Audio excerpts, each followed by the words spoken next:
Thank you for being here tonight. I'm going to speak from the heart, even though I wrote my remarks, because English is not my first language, so I decided to just be a little safer. So don't mind if I read. I know my dad would have been so happy to see all of you here today. He would definitely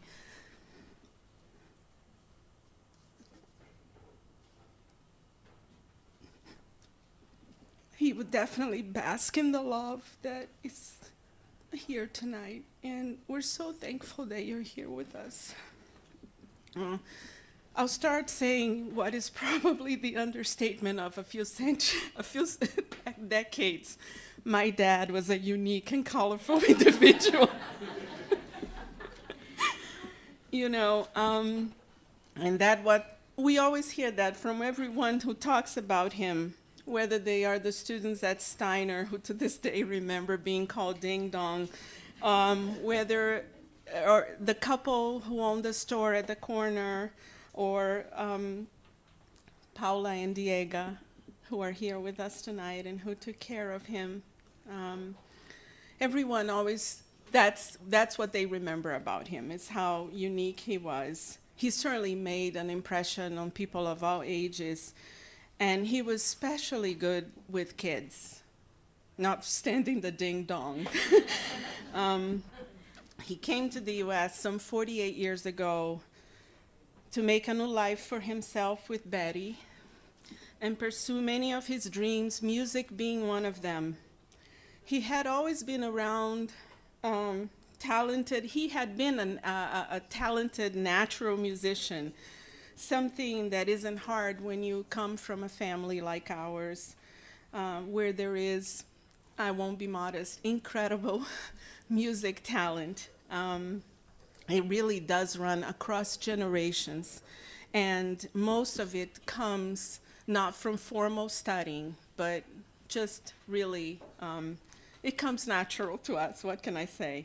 We have a natural ease around it, and there is no family gathering of any significance where there isn't a lot of singing and playing of instruments that nobody ever studied but still are able to play. And, I would say that this is a characteristic of Brazilian culture in general, but our family, it really is a beautiful thing to see. My dad began his formal musical training when he was 33.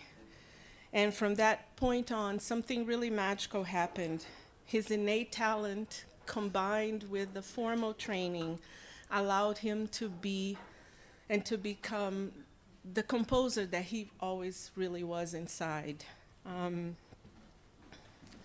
Yesterday my sister and I were talking about how not only he wrote the music, but he wrote the arrangement for every single instrument. And, it was like he could think as a drummer, a sax, or a trumpet player, and he gave every arrangement a real special flair.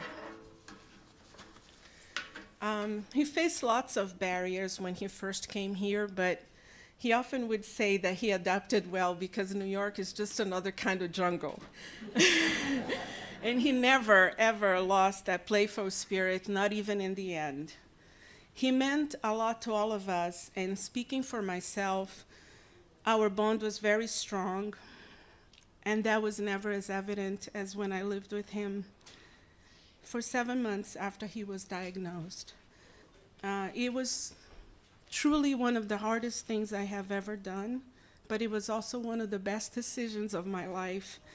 And I can honestly say that I feel incredibly grateful for having been able to be with him for that time. And hearing family members talk about him, it's evident how he touched people individually, and each in their own way. Our cousin Tirza, who was my father's favorite niece, wrote a beautiful message speaking of her first memory of him when she was about 6 or 7, and he was visiting Brazil and asked her, what's your favorite season? And she said fall, and then he proceeded to tell her about fall in New York and the leaves falling to make room for winter. And she said that after that, she just fell in love with him. She spoke of remembering what she calls his musical contraptions and his wonderful sense of humor. And this is a quote from her. His most amazing quality was that no matter how old he was or which problem he might have been facing, his sense of humor and his heart were always those of a happy child.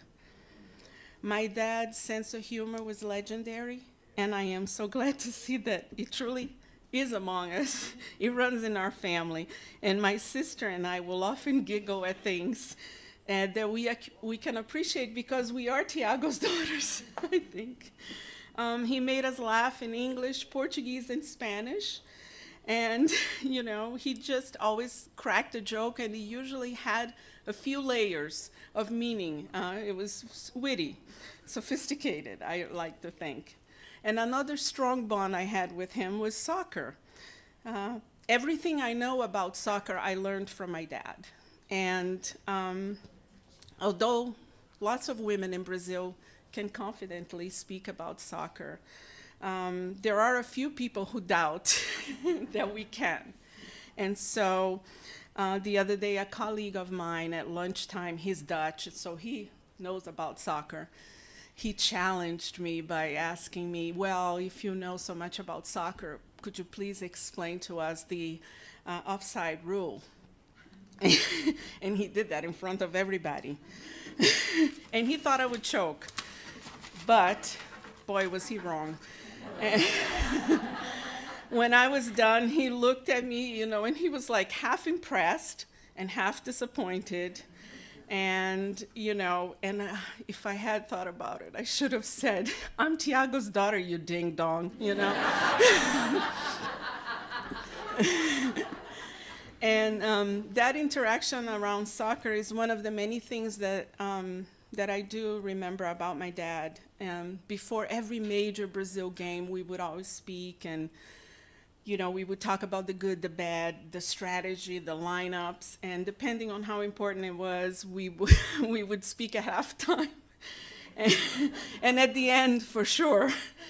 And we would just deconstruct everything, and he would, of course, always make those comments about, even though if somebody missed a shot, he would say, "Oh my God, even Aunt Amelia would have made that goal." He made an interesting life for himself, and at times looking at things from a kid's perspective, perhaps too interesting.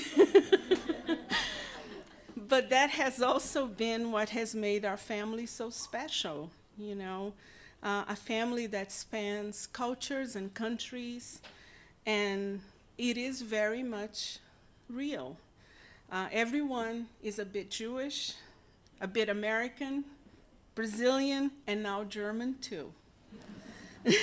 And although my dad would say it facetiously, he was also being truthful when he would say, and this is a real story, that he was going to make matzah brei for breakfast because he was feeling a bit ethnic. And that was my dad.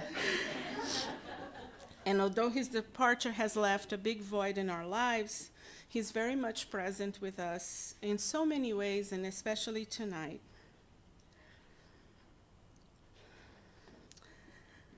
I would like to say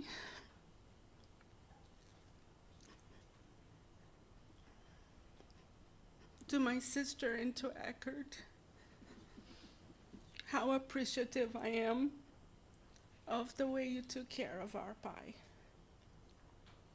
I know how hard this has been on you, and that is not lost on me and on our family in Brazil. And Eckert, you gave a whole new meaning to the word son-in-law. And I'm so grateful that along with Betty, you and Janine were with Pai. And during his last moments, nothing could have been more befitting. And as I see all of you tonight here, I just, and your special bond that you had with my dad, that really does gladden my heart. And I want to thank you again for being here and honoring his memory.